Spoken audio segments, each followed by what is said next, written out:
আজি আমি বনাম কাবলি বুটৰ চাট। ইয়াৰ কাৰণে আমাক লাগিব প্ৰথমতে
ক'লা নিমখ অকণমান দিব পাৰোঁ, সেইটো ভাল আহিব।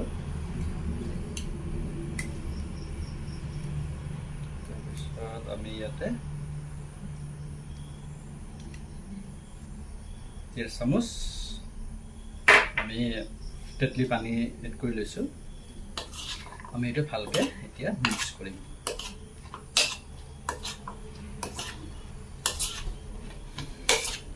এটা ধুনীয়া এটা গন্ধ ওলাইছে, ইয়াতে ধুনীয়া এটা ফ্লেভাৰ আহিছে। আপোনালোকে আজৰি সময়ত এনেকৈ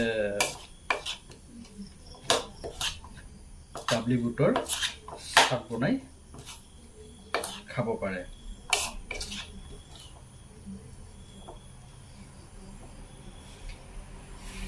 এয়া আমাৰ চাটটো অলমষ্ট ৰেডি হৈ গ'ল। এতিয়া আমি এইটো চাৰ্ভ কৰিম।